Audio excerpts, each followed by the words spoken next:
태화강이 한눈에 내려다 보이는 이곳은 2살 배기 아이가 있는 울산의 한 가정집. 아기를 돌보는 엄마의 일상이 평온해 보입니다. 이제 막 돌이 지나 한참 손이 많이 갈 때지만 엄마는 지금 이 순간이 꿈 같기만 한데요. 아기를 만나기 전 큰 어려움을 겪었기 때문입니다. 코로나19 마지막 청정 지역이던 울산에 첫 확진자가 발생했습니다. 울산에선 하루 만에 5명의 추가 확진자가 쏟아져 오늘 저녁 6시 기준 모두 11명으로 늘었습니다. 울산대학교 병원 응급실 문이 굳게 닫혀 있습니다. 응급실 의사가 코로나19 양성 판정을 받았기 때문입니다. 울산에서 코로나19 확진자가 발생한 이후 39일 만인데 하필이면 임신 중에 코로나가 확산돼 가슴을 졸여야만 했습니다.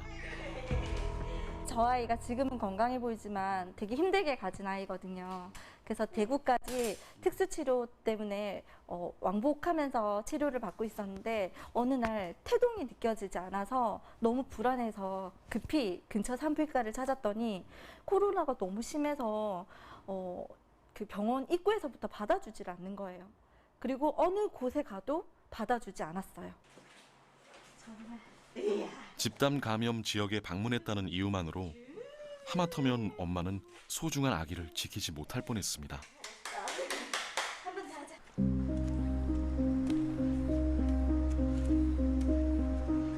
이런 사례는 빈번했습니다. 갑작스런 사고를 당해도 병원 문턱조차 넘지 못하는 막막한 상황이 평범한 이들에게도 흔히 일어났습니다. 손목을 다친 한내견 씨도 예외는 아니었습니다. 올 1월 달에 제가 코로나가 한참 심했을 때 해외에서 바로 들어와서 손목이 부러졌었어요. 그래서 하루빨리 입원을 하고 수술을 해야 되는데 병원에서 해외 입국자로 저를 받아주기가 힘드시다고 사실상 병원은 영리 목적이다 보니 제가 코로나 양성 반응으로 돌아서면 또 병원 문을 닫아야 되는 상황이라 저를 여러 병원을 여쭤봤지만 다 거부를 하셨어요. 심지어 간호사분께서는 제가 수술을 병원에서 한다고 하면 자기는 퇴사를 하겠다라고까지 강하게 말씀하셔서 제가 여러 군데 병원을 전전했지만 제 수술을 받아주는 병원을 찾기가 너무 힘들었었어요. 우여곡절 끝에 일주일 후에서야 간신히 수술을 받을 수 있었다는데요. 그때의 시간들은 2번 다시 떠올리기 싫은 상처로 깊게 남았습니다. 그런데 당시 울산의 상황은 훨씬 더 심각했습니다. 남구의 한 요양병원에서 환자와 직원 등 15명이 코로나19에 집단 감염됐습니다. 울산시는 이들을 외부로 옮기기 위한 방안을 검토했지만 현재로선 방법이 없다는 입장입니다. 고령의 기저질환을 앓고 있는 중증 확진자는 점점 늘어가는데 환자를 치료할 병상은 턱없이 부족했습니다. 지역 공공의료 체계에 민낯이 드러났습니다. 급기야 시민단체가 관련법에 따라 민간병원에서 코로나 확진자를 수용하라고 촉구하고 나섰습니다. 민간병원은 현 상황을 모른 채 하지 말고 코로나19 환자 치료에 적극적으로 나서라. 이에 대해 민간병원은 확진자를 수용할 수는 없다는 입장입니다. 코로나 팬데믹이 왔다. 그러니까 병실을 다 비우자. 우리가 결정할 수 있는 게 아닙니다. 우리는 공공의료원 같으면 그런 걸 할 수가 있습니다.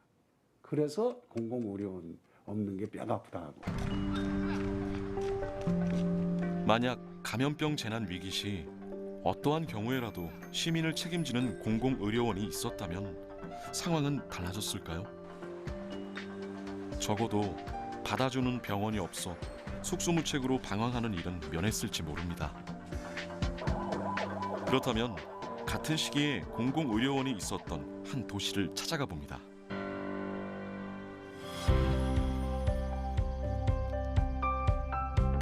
인천은 일찍이 중국, 일본 등의 문호를 개방한 항구 도시입니다. 과거를 느낄 수 있는 근대화 거리가 있어 많은 관광객들이 찾는 곳이기도 하죠.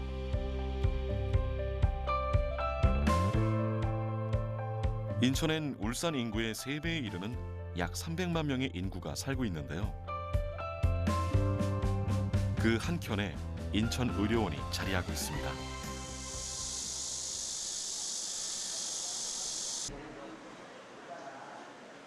출입을 엄격하게 통제하는 입구 풍경이 여느 병원들과 다름없는데요. 6.3. 철저하게 발열 체크는 하고 있지만 열이 있든 없든 어느 누구도 돌려보내지 않습니다. 예, 저희는 전혀 그런 일이 없고요. 37.5도가 넘어가면은 응급실 선별진료 검사소 그쪽으로 보내서 거기서 한 번 더 정확하게 체크하고 코로나 관련해서 응급 처치를 받게 됩니다. 외부로 나가시게 하는 일은 전혀 없습니다. 예.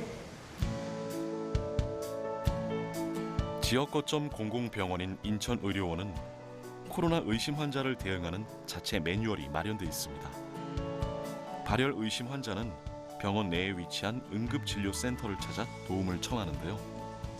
발열을 누르시면 저희가 이제 의료진이나 응급실 직원이 안에서 확인을 하고요. 어떻게 오셨는지. 그리고 밖으로 나와서 체온을 재고 접촉력이나 아니면은 뭐 어떤 증상을 확인한 다음에 유증상자이거나 접촉력이 있다고 하면 선별 진료가 필요하고 검체만 하고 보낼 수 있는 경우 아니면은 뭐 약만 타고 갈 수 있는 경우에는 선별 진료를 하고 그렇지 않고 응급실 진료가 필요할 경우에는 응급실 음압병리실에 들어와서 진료를 하고 보내드리고 있어요. 국내 1호 코로나 환자를 치료한 곳도 이곳인데요. 병원 치료가 필요한 인천 시민들은 망설임 없이 이곳부터 찾습니다. 인천의료원을 믿기 때문이죠.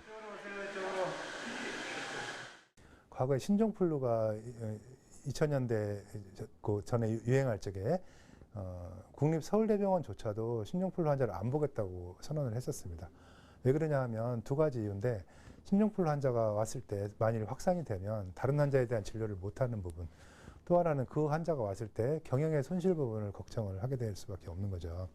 그렇기 때문에 더더구나 만일 민간병원이라면 그보다 훨씬 더 저항이 심했고 그럼 그거를 극복하기 위해서는 굉장히 힘들 거죠. 그렇기 때문에 사실 공공병원이 충분하게 있어서 그럴 때 일사불란하게 움직일 수 있는 조직을 갖추는 게 이런 팬데믹 상황에서는 가장 기본적인 요소라고 할 수 있겠습니다.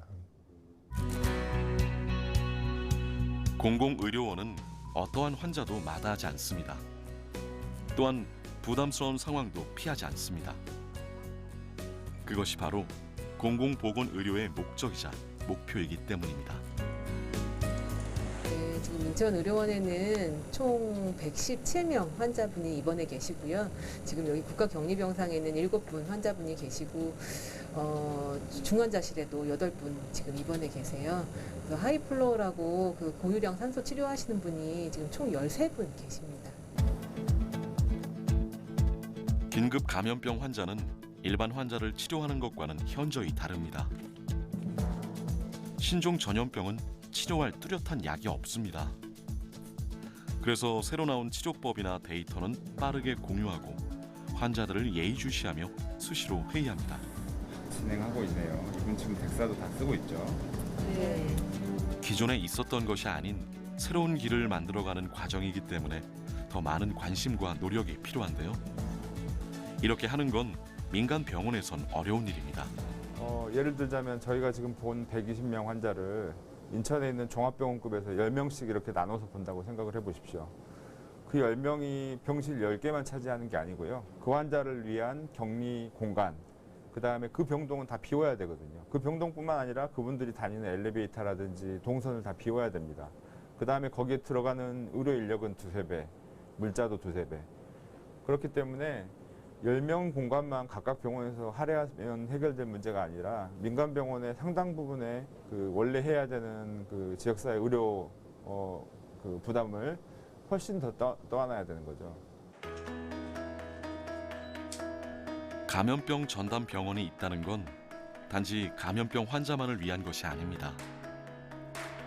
공공병원에서 재난중심 병원으로서의 역할을 오롯이 전담해주는 덕분에 다른 민간 병원에서는 감염병 외에 긴급을 요하는 일반 중환자들도 맘 놓고 치료할 수 있는 겁니다.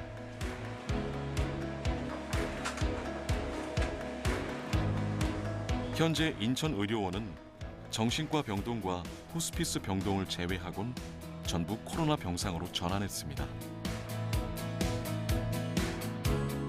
평상시에는 일반 환자를 치료하다가도 이렇게 팬데믹 상황이 오면 공공의료원은 즉시 감염병 전담 병원으로 바꿀 수 있습니다.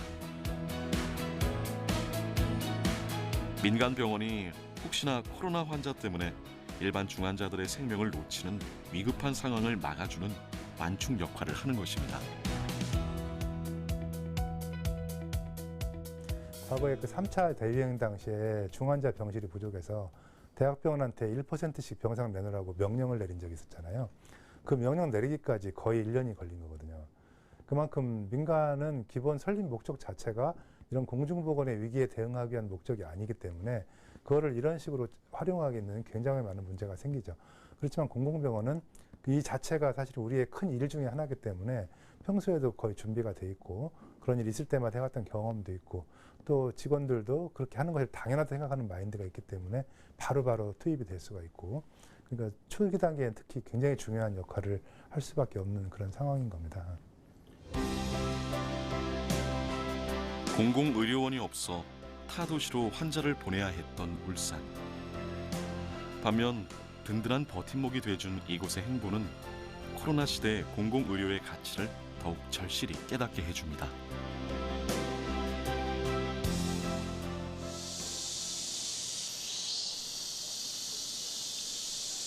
공공의료원이 존재하는 이유는 또 있습니다.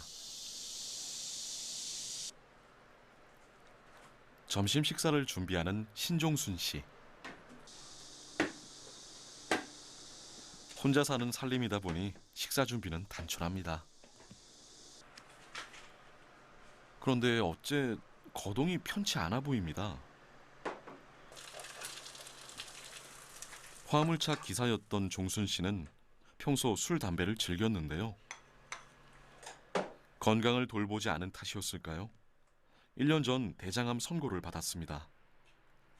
작년 여름 수술 후 1년 가까이 항암 치료를 받아온 종순 씨는 현재까지도 병원 신세를 지고 있는데요. 암이라는 진단을 받은 당시 병보다 먼저 걱정되었던 건 병원비였습니다. 암 선고를 딱 받고 나오니까 이건 뭐 생각이 어떻게 할 바를 모르겠더라고요. 눈물도 안 나고 뭐 이제 저 세상하고 가는 일밖에 암보험도 해야 되고 이제 뭐 어떻게 할 바가 없어가지고 그 전에 주민센터하고 좀 도와준 게 있거든요. 그냥 그분한테 그랬어요. 이렇게 내 암이라는데 이제 뭐 다 살았으니까 이제 아직 해야 되겠다 그랬더니 왜 그러시냐고. 그러면 안 된다고 한 5분만 끊어버려요. 그러더니 한 50분도 안 돼서 전화가 왔는데 전화번호를 하나 준 게 이제 인천위로원 그 지하실 신간호사님 그분 전화예요.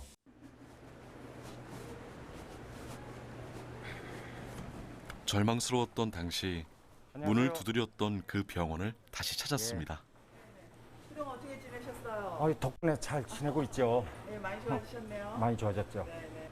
돈이 1,000만 원 지원인데 그게 어떻게 되나 해가지고 그게 좀 걱정돼요. 치료비 걱정은 안 하셔도 될 것 같습니다. 막막했던 종순 씨에게 내밀었던 손은 인천시와 지방의료원에서 운영하고 있는 의료복지 사업이었습니다. 인천손은 약손이라는 사업명처럼 인천의 아픈 저소득층 환자를 보살펴주는 제도입니다.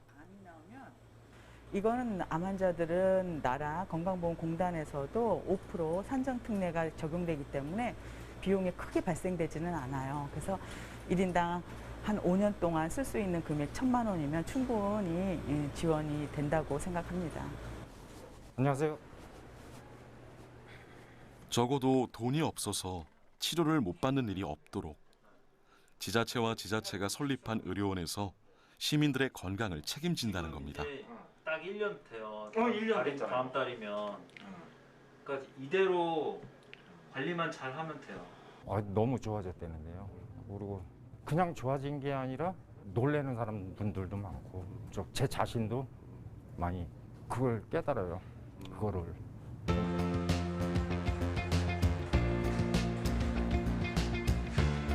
이곳에서만 가능한 특별한 서비스가 또 있습니다.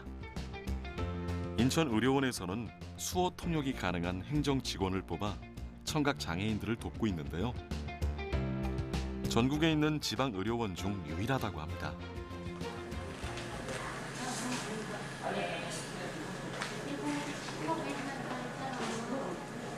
보호자분 어머님이 원하지 않으시면 치료 안 하시는 거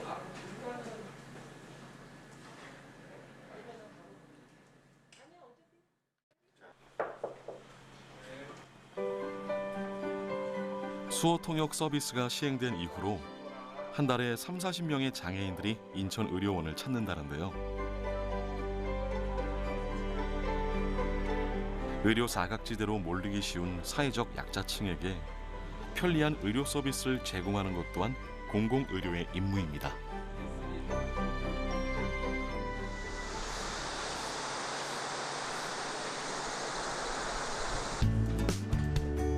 취약계층을 돕는 일은 전국에 있는 공공의료원들의 기본 사업입니다. 그런데 부산에서는 조금 더 확장된 개념의 정책을 운영 중인데요. 관련 기관과의 연계를 통해 보건과 의료, 복지를 원스톱으로 통합한 3-4-1이라는 서비스입니다. 먼저 복지단체나 주민센터 등 여러 기관으로부터 의료 취약계층 대상자에 대한 의뢰 신청서를 접수받으면 사례 발표를 통해 충분한 심사를 거치게 됩니다. 여기서 선발된 대상자는 개별 상담을 거쳐 구체적으로 무엇이 필요한지를 살피게 됩니다. 무릎으로 왔잖아요, 그죠? 무릎으로 와가지고 근처에요, 그러면? 예, 여기 그 지정병원을 정해줘서 이 3-4-1 사업이 조금 더 특별한 이유는 의료 취약계층을 적극적으로 발굴한다는 점입니다. 조직 검사를 해보고 일반 무릎이라 하시더라고요. 저희가 3-4-1 사업을 시작하고 나서 나 생전에 병원을 처음 옵니다 하시는 분도 상당수 있었거든요. 그래서 그분들을 이제 스크리닝 하는 거죠. 어디가 아픈지 모르니까. 그래서 진료과를 라운딩하면서 스크리닝해서 그분이 아픈 질환이 있으면 치료를 하기도 하고, 또 이제 장애 등급이 없어서 복지 혜택을 못 받으신 분들은 저희가 이제 복지 카드 발급까지 연결한다고 생각하시면 됩니다. 이 사업은 아파도 어디로 가야 할지 모르는 사람들을 사회적 연결망을 통해 구석구석 살펴 의료 사각지대를 없애고 있습니다.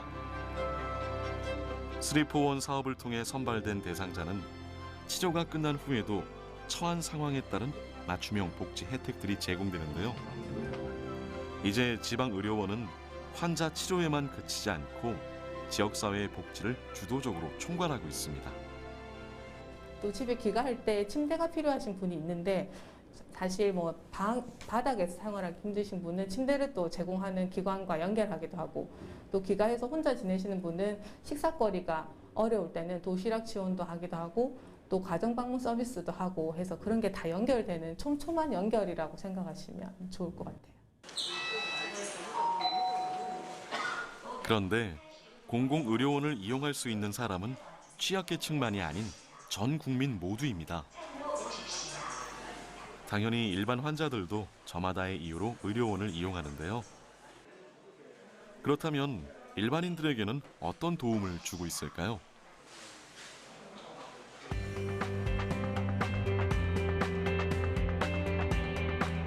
응급실은 촌각을 다투는 곳이라 일반적으로 병원 1층에 위치하고 있는데요. 부산의료원에는 이동 시간을 최소화하기 위해 응급실 바로 옆에 나란히 마련해둔 시설이 있습니다. 바로 심혈관 센터인데요. 이게 심뇌혈관 질환 자체가 그 이제 접근성이라든지 골든 타임이 중요하기 때문에 응급성 이런 걸 필요하게 되고, 그러니까 당연히 이게 필수 의료 서비스가 되고 의료 안전망을 요하는 어떤 그 치료의 어떤 센터가 되거든요. 그래서 이게 그 지속적으로 공공의료기관이 유지 확충해야 되고, 또 이 질환 자체에 대해서 그 지역사회 수요나 공급을 갖다 계속 조사하고 파악해가지고 계속 이렇게 투자를 해야 되는 공공투자적 성격이 강합니다.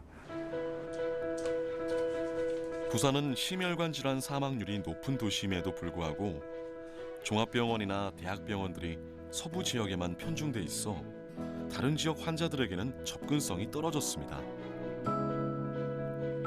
그래서 동부산에 위치한 부산의료원은 지난 2018년 심혈관 센터를 확충했는데요.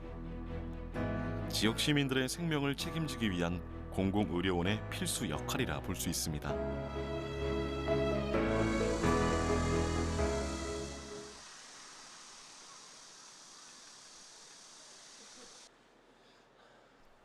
하루 일과가 모두 끝난 저녁 시간.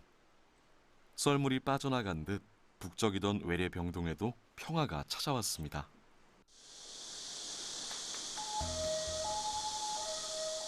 하지만 그것도 잠시. 밤이 되면 더욱 분주해지는 곳이 있는데요. 서산의료원의 소아과입니다. 매일 밤 이곳에선 어린 응급 환자들을 위해 진료를 보고 있는데요. 유독 밤이 되면 잘 아픈 아이들. 고열이라도 나면 행여 잘못될까 부모들은 밤새 뜬 눈으로 지새우기 십상이죠. 오늘 갑자기 몇 시? 의사 선생님의 진찰을 받고서야 한시름 놓습니다. 오늘 전에는 변 안 받고요. 시간이 지날수록 어린 환자들은 늘어나는데요.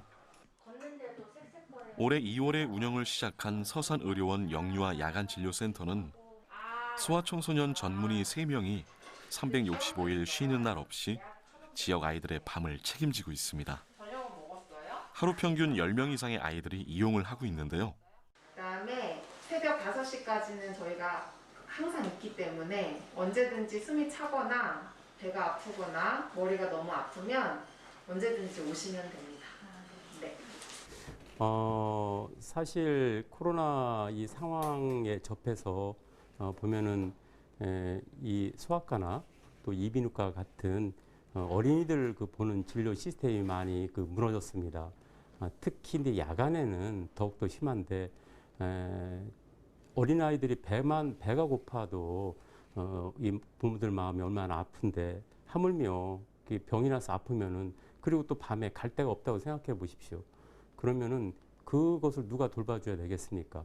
그랬을 때 우리 민간 병원에서는 그것까지 역량을 하기는 매우 어렵습니다. 그래서 공공의료를 책임지고 있는 저희 의료원이 그 진료를 시작하게 된 것입니다. 서산의료원의 진료권은 서산, 당진, 태안으로 인구는 약 40만 명에 이릅니다. 기존에 야간 진료를 하는 소아과들이 있었지만 코로나 상황으로 진료 공백이 발생하면서 문을 열게 됐습니다. 이렇듯 필수 진료란 지역의 미충족 의료 서비스를 공공의료가 책임지는 것. 서산의료원은 어둠 속에서 더 빛을 발합니다.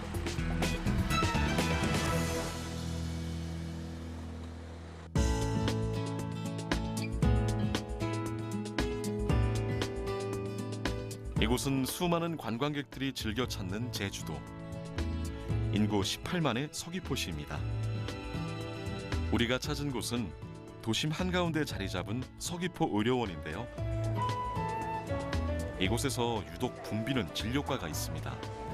바로 산부인과인데요. 서귀포에 주소를 둔 산모들이라면 출산병원으로 염두에 두는 곳이기도 합니다. 서귀포시에서 유일하게 분만 산부인과를 운영하기 때문인데요. 물론 서귀포 시내에도 산부인과 병원들은 있습니다. 그러나 분만 저수가로 인한 적자를 감당할 수 없어 분만 시설을 갖출 수 없는 실정입니다. 애를 갖다가 신생아를 아주 안전하고 건강하게 받아낼 수 있고 그 전에 그 신생아 관리를 잘 하고 또 분만 전에도 그 산모 관리를 잘 하고 산전 진찰도 잘 하고 그렇게 해주는 게 굉장히 좋겠죠. 근데 이제 이런 것들이 영리적인 목적 하에서는 굉장히 좀 뭐랄까 수가가 안 맞으니까 사람들이 여기에 투자를 안 하게 되니까 그런 역할을 공공병원이 국가를 대신해서 해주는 거라고 생각하시면 됩니다. 출산 중 예기치 못할 만일의 경우에 대비해선 협진이 가능한 종합병원급 이상은 돼야 하는데요. 만약 서귀포에 의료원이 없었다면 응급 상황에서 산모들은 1시간 반 이상을 가야 제주시의 분만 산부인과로 갈 수 있습니다. 서귀포 의료원의 한 달 평균 분만 건수는 30-40건. 더구나 요즘처럼 아기들이 귀할 땐 산전 관리나 출산만큼 분만 후의 관리도 중요한데요. 서귀포시 유일의 분만 산부인과인 만큼 산후조리원도 같이 운영하고 있습니다. 산후조리원도 거기에 들어가는 비용 자체, 얻을 수 있는 비용이 거진 없어요. 그러다 보니까 저희 서귀포 시내에서는 시에서 또 병원 자체 내에서 적자를 불구하고 그걸 운영하는 거고요. 그런 것 때문에 좀 공공의료적인 성격이 굉장히 강하죠. 산부인과는 꼭 필요한 필수 진료과입니다. 그러나 수익을 따진다면 해낼 수 없는 일. 취약한 지역의 의료 환경을 개선하고 지역사회에서 꼭 필요한 진료 영역을 지켜내는 것. 그것이 공공의료원이 필요한 이유입니다.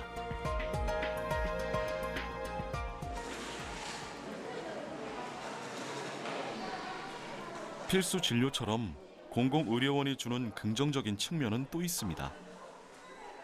바로 과잉 진료 방지. 간혹 정확한 진단을 이유로 다양한 검사 후 진료 청구서를 받아들고서 놀라는 경우들이 있습니다. 그러나 공공의료원에선 이런 일들이 거의 일어나지 않는 편인데요. 보험 급여 수가가 사실 저수가입니다. 이제 그러다 보니까 이제 의료 공급자들이, 의료기관들이 이 저수가를 보존할 목적으로 더 많이 이것저것 꼭 필요하지 않는데도 더 많이 검사를 하고 불필요한 검사를 더 많이 하고 또 비급여, 값비싼 비급여 진료를 더 많이 하고 이런 방식으로 해서 수익을 유지하는 방식으로 가지고 있는 거거든요. 이거는 그 개별적인 의료기관의 입장에서는 이제 수익이 되는 거니까 그 논리에서는 어떻게 보면 합리적일 수 있지만 사회 전체적으로 그거는 낭비가 되는 거죠. 국민 건강에는 전혀 기여하지 못하고 사회적인 불필요한 비용만 증가시키는 거죠. 근데 지방의료원은 공공의료기관은 그러면 안 되겠다. 그래서 적정 진료를 하자라는 거죠.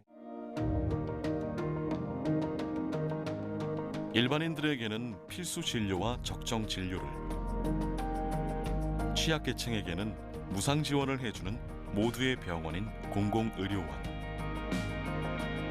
그중 지역 거점 공공병원인 지방의료원은 모두 35개. 그렇다면 우리 울산은 어떨까요? 울산에는 지금 공공병원이라고 하는 게 울산 시립노인요양병원, 그러니까 요양병원 하나 있는 상황이고요. 그 병원은 현재 급성기, 당장 급하게 아팠을 때 문제 해결하는 병원이 아니라 요양하는 병원으로 지금 기능하고 있으니까 사실상 공공병원이 없다라고 보시는 게 맞을 것 같고요.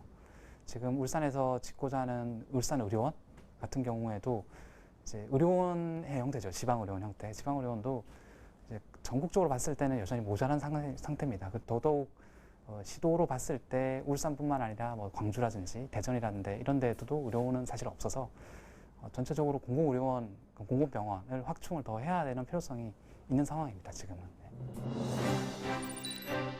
인구 10만 명당 종합병원급 의료기관의 병상 수를 따져보면 울산은 광역시 중 하위권에 속해 있습니다. 또한 종합병원의 의사 수를 살펴봐도 의료 인력이 턱없이 부족하다는 사실을 알 수 있습니다. 이에 울산 시민 대상 여론조사 결과 울산 의료원 설립은 필요하며 이용성이 높을 거라 예상하는데요. 앞으로 울산 의료원을 짓게 된다면 높은 수준의 진료 보장을 비롯해 감염병 전담 병원으로의 전환과 합리적인 진료비 등을 바라고 있습니다.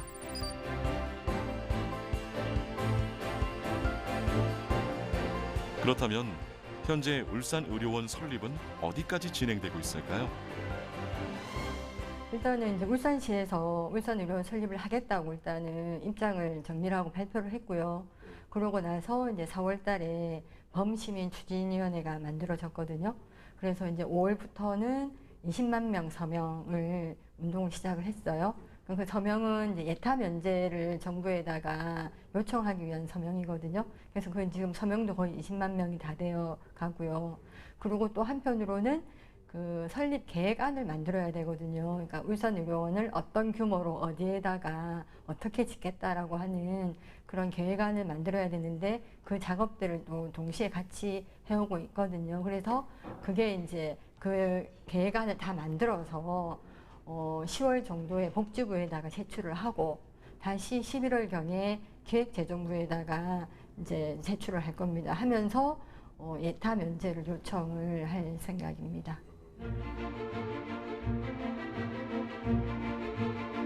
제출된 설립 계획안에 들어갈 울산의료원 부지입니다.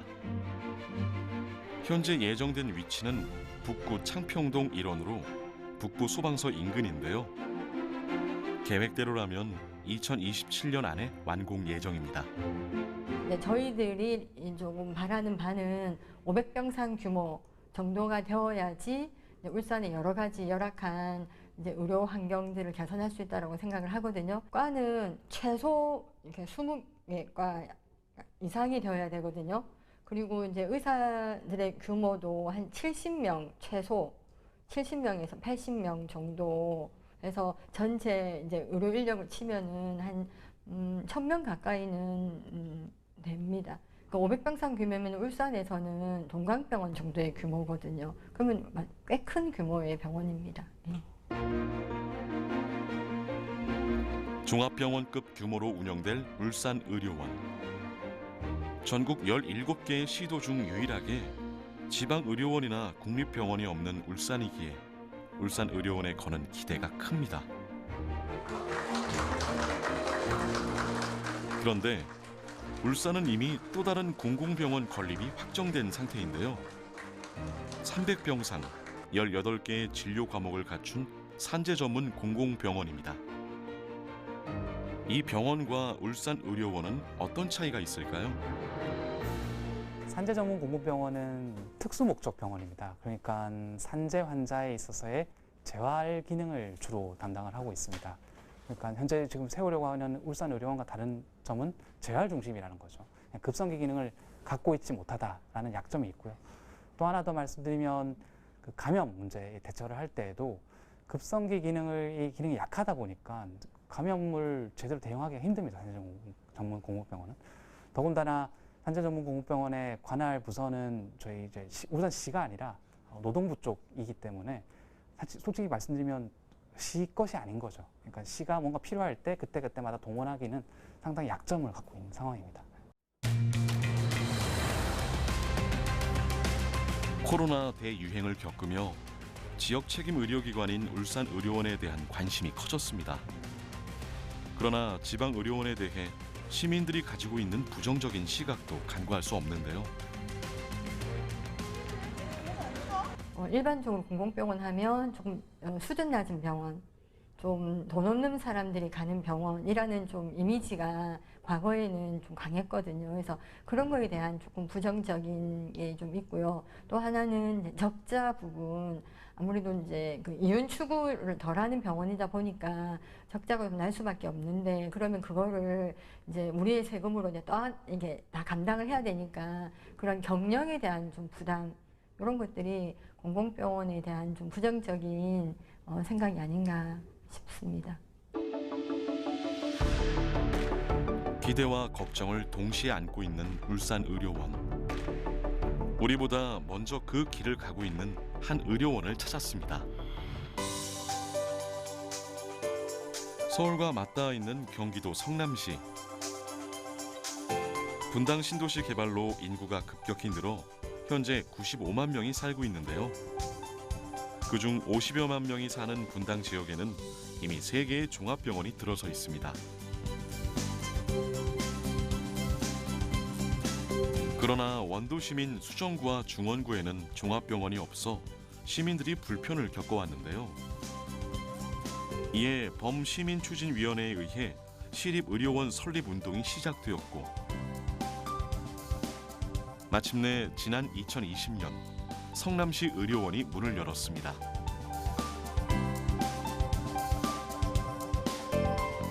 성남시 의료원은 국내 한국에서 최초로 시민 발의로 세워진 지방의료원 공공병원이라고 그렇게 말을 합니다. 그 이유는 이 지역의 주민분들이 우리 원도심 지역에도 종합병원이 필요하다고 해서 그 분들이 시민운동으로 서명운동도 하고 해서 시의 조례를 만들고 해서 만들어졌습니다. 원도심 구시청 자리에 세워진 성남시 의료원은 다른 의료원에 비해 접근성이 좋습니다. 의료원의 위치는 환자들이 쉽게 찾을 수 있느냐 없느냐를 결정하기 때문에 병원의 수익성에 직접적인 영향을 미칩니다. 또한 모두 22개의 진료과에 80여 명의 전문의들이 배치돼 있어 원도심의 종합병원 역할을 수행하기에 부족함이 없어 보입니다.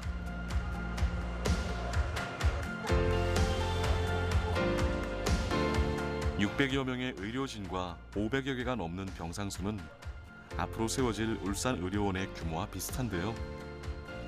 6곳의 입원 병동과 3개의 집중 치료실을 갖추고 있습니다.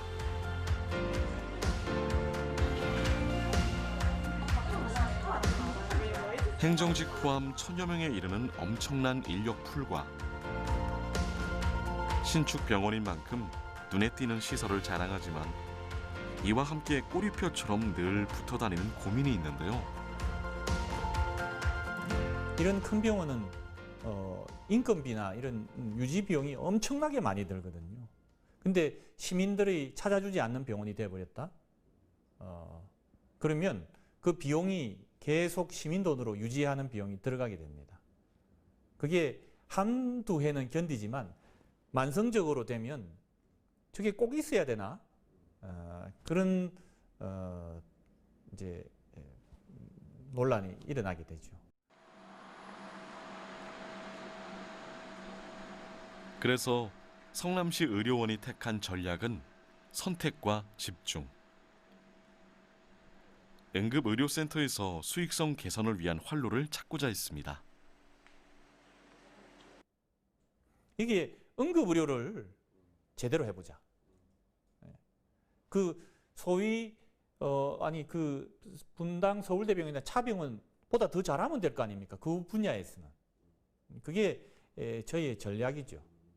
그래서 와서 더 빠르게 거기 품질 못지않게 이렇게 해주다 보면 여기 병원에 와보니까 괜찮네. 그러면 또 다른 외래도 다녀보고 그 붐비는데 예약하기 어려운 데보다 여기 오니까 조금 환자도 많지도 않고 좋으네. 친절하고 그런 전략을 택하고 있는 것이고요. 성남시 의료원 응급의료센터는 감염 전용 출입구와 구급차 전용 출입구가 분리되어 있어 병원 도착부터 감염병 전파를 차단합니다.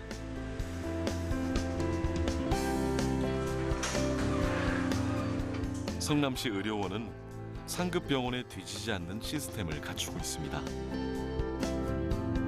센터급 응급시설은 일정 수 이상의 전문의가 24시간 상주해야 하는데요. 이곳엔 10명의 응급의학과 전문의가 환자를 기다리고 있습니다.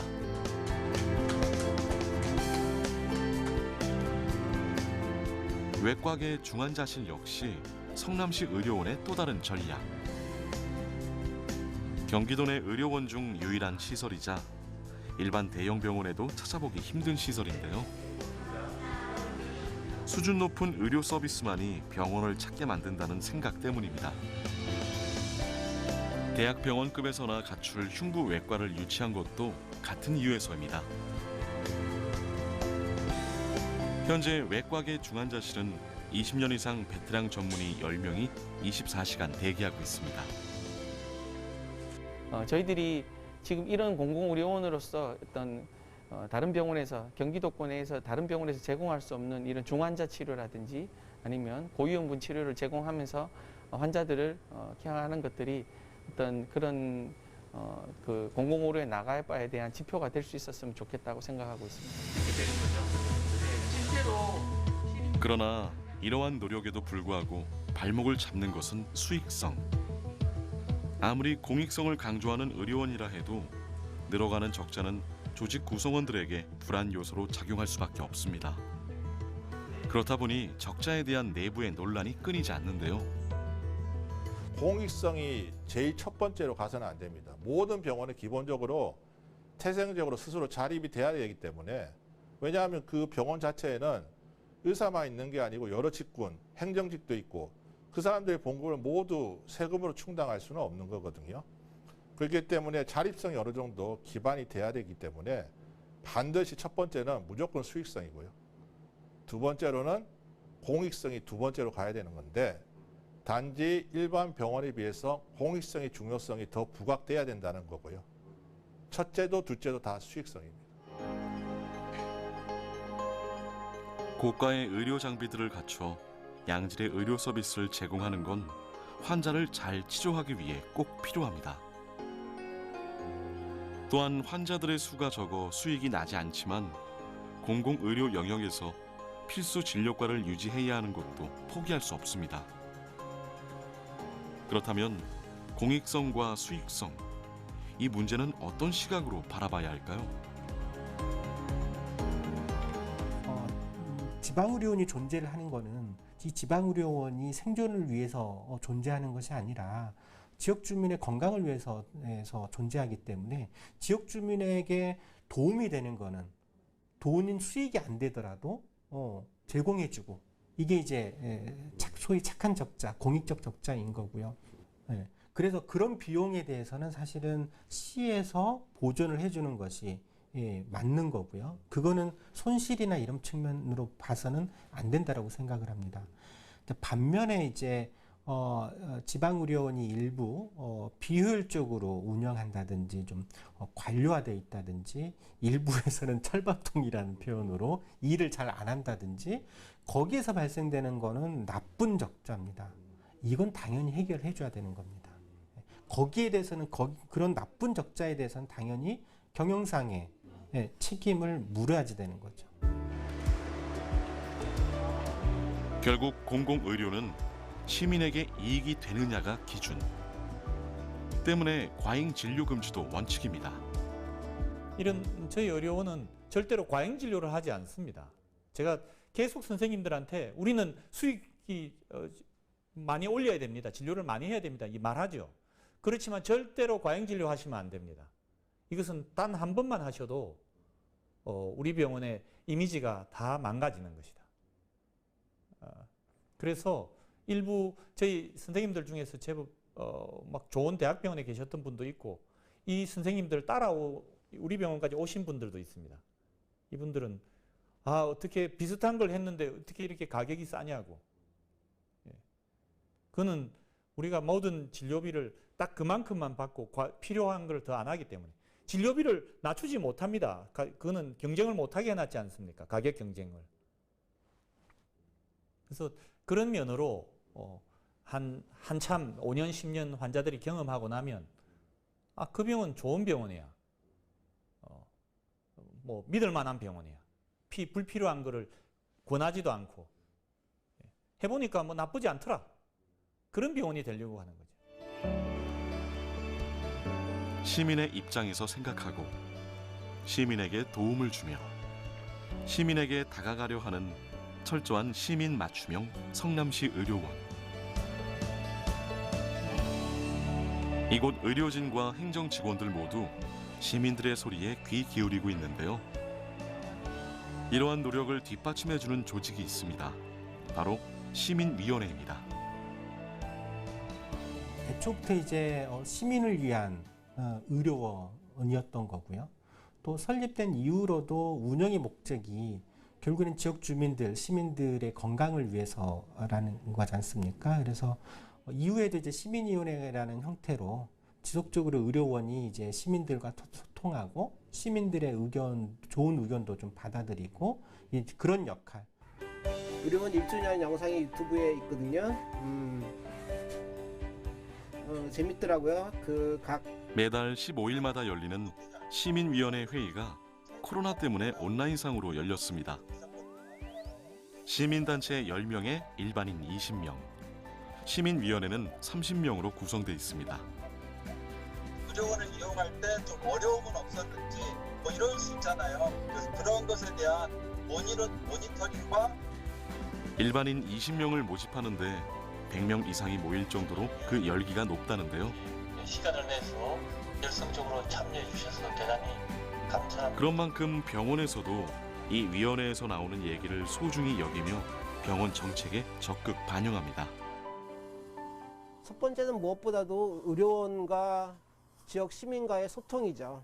네, 그래서 지역 시민들이 그런 소통을 통해서 이 병원이 남의 병원이 아니라 바로 내 병원이다. 주인의식을 가질 수 있게 하는 거가 있고, 의료원의 직원들이나 의료원에 계신 분들도 이 병원이 내가 다 운영하는 게 아니라 시민들이 참여해서 운영을 하는 거고, 시민들이 든든하게 뒷받침해주고 있다. 진주의료원처럼 이렇게 하루아침에 없어지는 그런 병원이 아니고 그런 병원이 될 거다라는 이제 사명감, 기대를 갖고 활동할 수 있는 그런 병원이 만드는 거죠. 시민을 위해 시민이 직접 만들고 시민이 참여하는 병원. 그래서 성남 시민 모두가 자긍심을 갖게 하는 병원.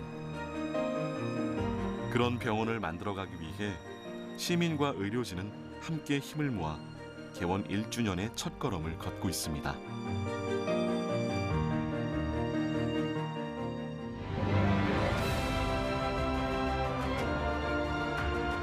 지금 울산은 다른 광역시에 비해 의료 환경이 열악한 편입니다.